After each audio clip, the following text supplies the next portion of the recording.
Second வந்துட்டு இந்த நமக்கு வந்துட்டு பார்த்தீங்கன்னா இப்போ நம்மலாம் ஐயா சொல்லும்போது நம்மலாம் வந்து ஐயாவோட டேரக்ட் சீடர்ஸ். இப்போ யாராச்சும் வந்துட்டு நான் புத்தகத்தை டேரக்டாக சீடராக இருந்தேன்னு சொன்னால் கொஞ்சம் பெருமையாக இருக்கும்ல.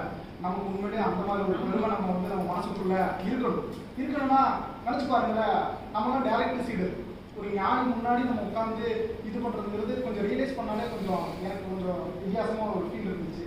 அதுபோல் நான் காலைல டிக்கெட் இருக்கும்போது கூட கீழே ரூமில் இருக்கிறோம். அப்போ மொபைல் ஃபோன் பர்ஸு நம்மளுக்கு இப்போ அந்த ரூமில் வைக்கிறது கொள்றது நமக்கு வந்து ஒரு பயம். அதாவது இவர் யார் இவரும் பகவத் மிஷன் இருக்கிறாங்க. அதாவது அந்த ஒரு நம்பிக்கை வருது பார்த்தீங்கன்னா நம்ம எல்லாருக்குள்ளேயும் ஒரு கான்ஃப்ளிக்ட் எப்பயாச்சும் வருதா? ஏன் கான்ஃப்ளிக்டே வரல? ஏன்னா வந்து தெரிய வேண்டியது தெரிஞ்சதுக்கு கூட எங்கே கான்ஃப்ளிக்ட் வருது? அந்த ஒரு விஷயம்லாம் நமக்குள்ள நமக்கு ஒரு அந்த ஞான மலர்வு நமக்கு வருது. அந்த வருது பார்த்தீங்களா? சேஃப்டியா வச்சுக்கணுங்கிற அந்த ஃபீல் எல்லாம் இல்லை. ஏன் இல்லை?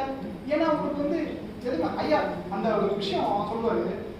இப்போ நம்ம பஸ்ஸில் போனோம்னா அப்போ வந்துட்டு நம்ம பையில வந்துட்டு ஒரு 2 லட்ச ரூபா 5 லட்ச ரூபாய் இருக்குன்னா யாராச்சும் எடுத்துக்கிடுவானே பார்க்குறவங்க ஃபுல்லாக பார்த்தா நம்ம பணத்தை எடுத்துக்கிடுவானோன்ற மாதிரி இருக்கும். அப்போ அந்த ஐயா அந்த விளக்கத்தை கொடுக்குறாங்க. எப்படி இந்த விளக்கம் வருதுன்னு தெரியல. அவங்க அழகா சொல்லுவாருங்க. ஒருத்தர் இப்போ ஏற்காட்டுக்கு வந்துட்டு 100 வருஷமா பஸ் ஓட்டிட்டு இருக்காரு. அவர் கரெக்டாக தான் ஓட்டுங்கிற எந்த ஒரு இதுவும் கிடையாது. முதல் பஸ் ஏற்ற ஓட்டுறாரு. அவர் கரெக்டாக நம்மளை கொண்டு போயிடுவாருங்கிற எதுவுமே கிடையாது. அப்புறம் பஸ்ல ஏறி உட்காந்துருக்கோம்.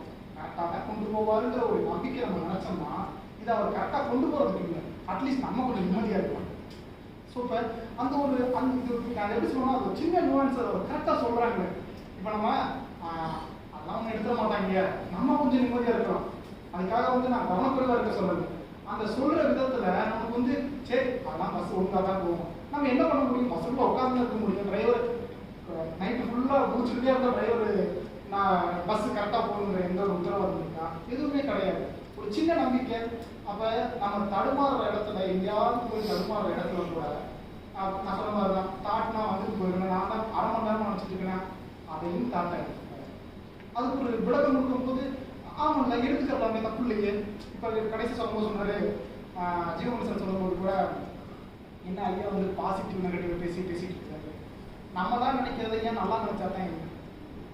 அப்போ நம்மளோட தன்மை வந்துட்டு இப்போ ஐயா ஞானம் அடைஞ்சதுக்கு அப்புறம் திரும்ப அந்த பாதையில் பயணிக்கும் போது புதுசாக அவங்களுக்குள்ளேயே ஒரு அட்ஜஸ்ட்மெண்ட் அதை வந்து திரும்ப நம்ம வந்து அப்ளை பண்ணி பார்த்துட்டு அது நமக்கு உண்மையிலே ஏற்புடையதாக இருந்துச்சுன்னா அதை எடுத்துக்கிறது எவ்வளோ ஒரு அழகாக இருக்குது.